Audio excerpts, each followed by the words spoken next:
It was a beautiful autumn day on the island of Sodor. All the engines were working very hard.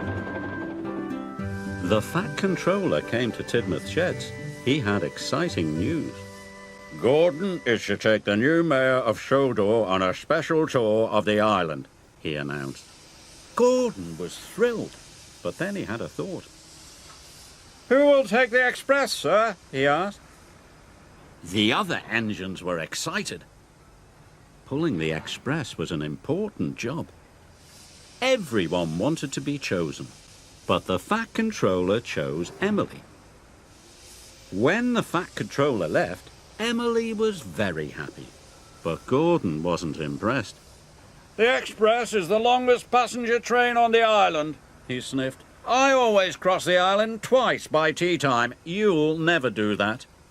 I've got big wheels and I'll do my best, said Emily. Big wheels don't make a big engine, boasted Gordon. Everyone knows I'm the best. Thomas thought Gordon was showing off. Twice before tea time, he puffed. That will be hard. But Emily wasn't listening to Thomas. I'm going to be as good as Gordon, she said eagerly, and she steamed away as fast as she could. Emily puffed into Knapford Station. She was looking forward to taking the express, but it was very, very heavy. Bus man, Buffett, she gasped as she slowly pulled out of the station, but she pulled away too soon and left the brake coach behind. Emily puffed with all her might. She was determined to be fast.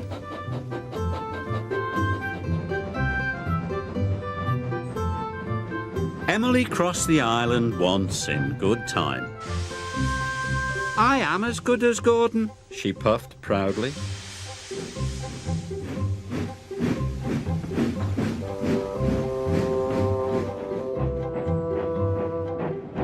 Emily had to wait for Edward at the crossing. Edward went as fast as he could, but it wasn't fast enough for Emily. Hurry up, slow coach, she cried, or you will make me late. Edward felt sad, but Emily just steamed on.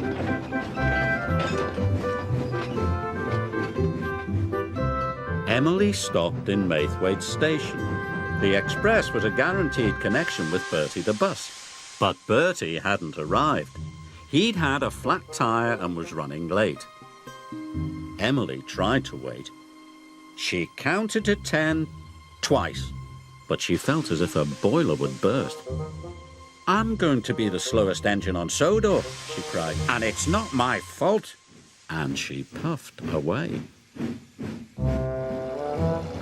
When Bertie arrived, Emily had already left. Emily needed to take on water, but James was at the water tower. He was pulling the slow goods train. Emily wanted to go first. It doesn't matter if you are late, she said. You must wait your turn, said James crossly.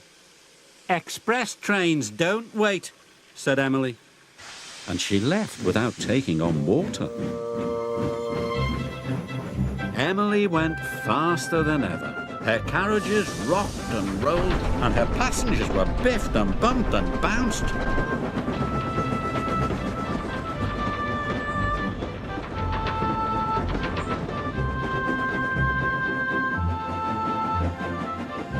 Finally, Emily could see Brendam Docks up ahead.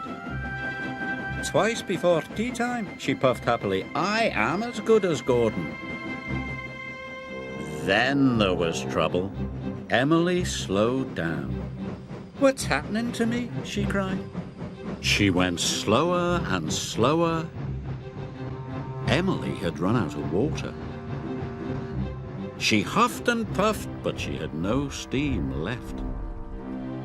Finally, Emily came to a complete stop.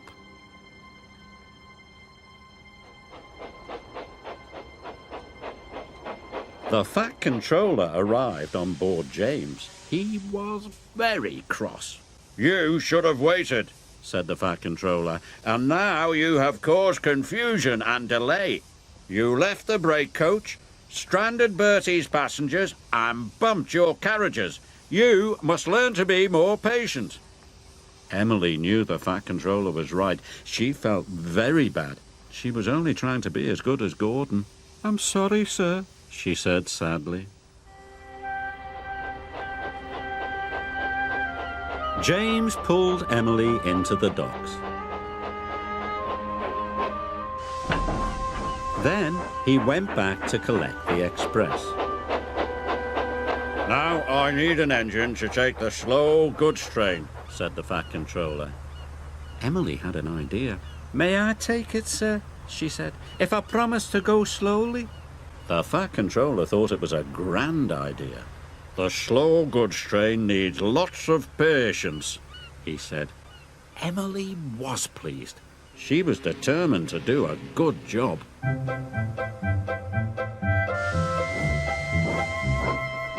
So after she took on water and lots of coal, Emily buffered up to the slow goods train.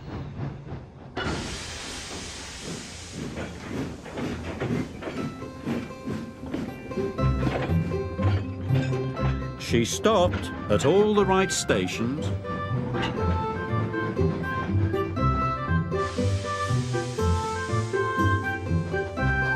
and she let all the other engines go first. She stopped at a signal. Thomas was waiting there. "I am learning patience," Emily puffed. "But if only I could learn it faster," she cried. Thomas had to laugh.